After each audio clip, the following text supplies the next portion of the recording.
बहुत से स्टूडेंट के साथ ये मसला है कि जिस टॉपिक को वो पढ़ते हैं एक दिन या 2 दिन बाद उस टॉपिक के बारे में वो भूल जाते हैं। ठीक है, तो उसकी असल वजह ये है कि हम स्टडी के दौरान सोशल मीडिया को इस्तेमाल करते हैं। ठीक है, सोशल मीडिया के बारे में बहुत से स्टूडेंट का अपना अपना पॉइंट ऑफ व्यू है।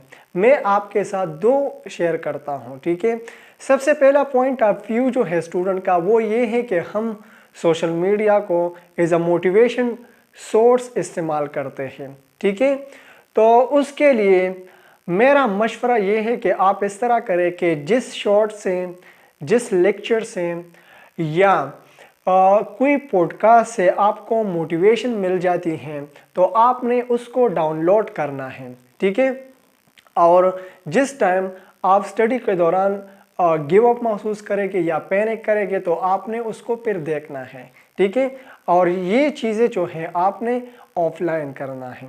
ठीक है, दूसरा पॉइंट ऑफ व्यू जो स्टूडेंट का है वो ये है कि हम वो कहते हैं कि हम सोशल मीडिया को फॉर अपडेट इस्तेमाल करते हैं। ठीक है, अगर हम उसको इस्तेमाल नहीं करेंगे तो हमको किस तरह पता चलेगा कि किस यूनिवर्सिटी ने एडमिशन जारी किया है, किस यूनिवर्सिटी में सीट खाली है, या कितने यूनिवर्सिटी जो है वो मौजूद हैं जो कि इस स्पेसिफिक सब्जेक्ट को करवाती हैं।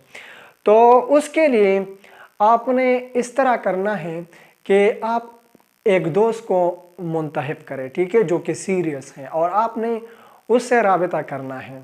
ठीक है, जो भी अपडेट है आपने उसको कहना है आपने कि आप इस अपडेट के बारे में मुझे आगाह करें। टाइम मैनेजमेंट को आपने इस तरह करना है कि फॉर एग्ज़ाम्पल आपके पास 4 सब्जेक्ट हैं और आप इसको पढ़ते हैं एक के बाद दूसरा, दूसरे के बाद तीसरा और फिर चौथा, इस तरह पढ़ते हैं और आप उसमें ब्रेक को नहीं लेते। ठीक है, और आप उसमें सोशल मीडिया का इस्तेमाल करते हैं तो वो किस तरह आपके माइंड में फिर नहीं रहता।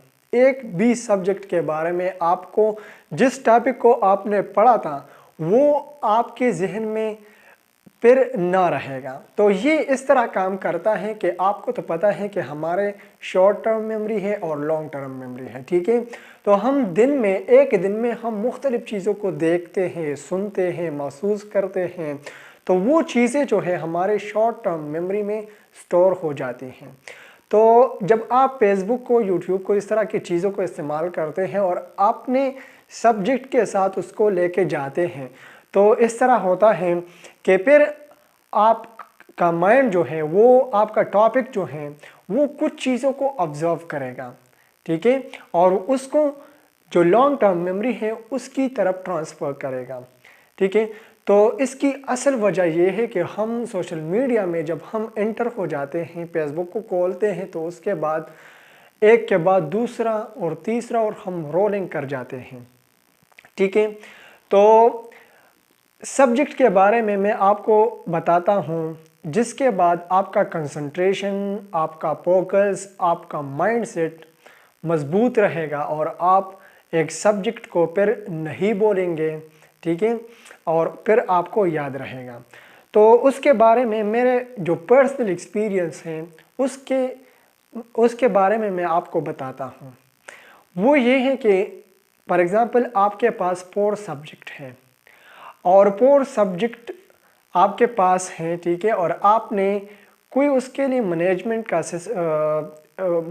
नहीं किया है तो आप इस तरह करें कि आपने बायोग्राफी या डॉक्यूमेंट्री का जो मूवी है या डॉक्यूमेंट्री है सिंपल, तो आपने उसको डाउनलोड करना है। ठीक है, और आपने एक सब्जेक्ट के बाद जब आप एक सब्जेक्ट को मुकम्मल करेंगे या किसी खास टॉपिक को मुकम्मल करेंगे तो आपने उसके लिए 15 मिनट देना है।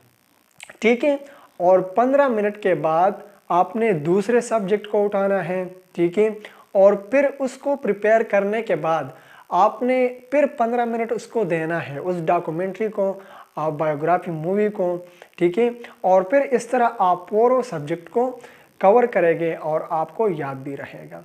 लेकिन उससे जो 3 चीज़ें हैं जो इस तरीके से डेवलप हो जाती हैं, ठीक है। और फिर आपको खुद ब खुद पता चलेगा कि ये टाइम टेबल बेस्ट है, क्योंकि मैंने खुद बहुत से टाइम टेबल, बहुत से रूटीन को फॉलो किया है, ठीक है।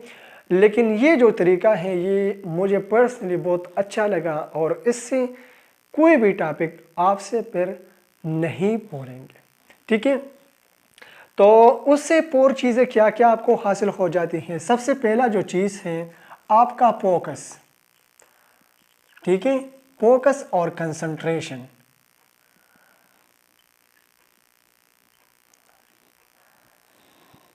इस तरीके का 15 मिनट का ब्रेक जो है फोर सब्जेक्ट में आपका ये 1 आवर का बनता है, 4 सब्जेक्ट में 1 आवर का ब्रेक बनता है, लेकिन उससे आपका फोकस डेवलप हो जाता है, ठीक है। आप फिर ओवरथिंकिंग नहीं करेंगे, आपका फोकस जिस सब्जेक्ट को आप पढ़ेंगे तो आपका फोकस वहाँ पर होगा। अच्छा, जो दूसरा चीज़ है आपका माइंड सेट है। माइंड सेट उससे किस तरह बिल्ड हो जाता है, वो इस तरह है कि जब आप एक सब्जेक्ट को पढ़ेंगे और आप ब्रेक के लिए जाएंगे, ठीक है, तो आपने अपने ब्रेन को सिग्नल दी कि वो कवर हो गया, ठीक है।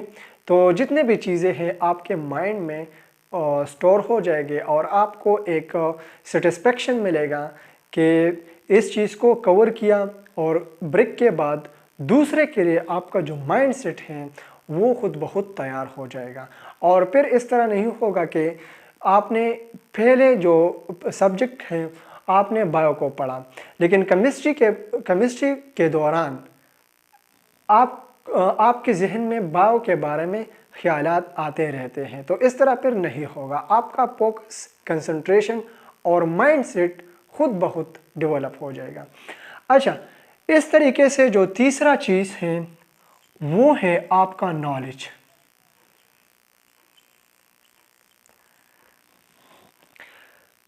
बहुत से स्टूडेंट इस तरह करते हैं और हम खुद भी इस तरह पहले जो था हमारा रूटीन, तो हम उसमें ये करते थे कि हम एक सब्जेक्ट के बाद दूसरा सब्जेक्ट, फिर तीसरा, और इस तरह हम चलते थे, लेकिन माइंड को रीडायरेक्ट नहीं करते उस वक़्त, तो इससे हमको एक भी सब्जेक्ट याद नहीं रहती।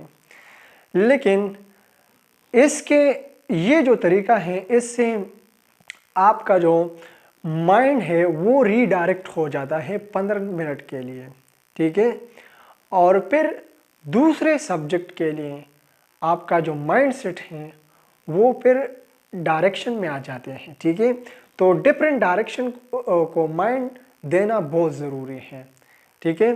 तो नॉलेज डॉक्यूमेंट्री से और बायोग्राफी जो मूवी है उससे आपको बहुत नॉलेज मिल जाता है। और ये ऐसे मूवी है जिसमें हर कोई इंटरेस्ट को शो करता है, और उससे हमको मोटिवेशन भी हो जाती है और इंस्पिरेशन भी मिल जाता है, ठीक है। तो आपने ये सारी चीज़ें ऑफलाइन करना है, ठीक है, ऑनलाइन आपने ये चीज़ें नहीं करना है, ठीक है।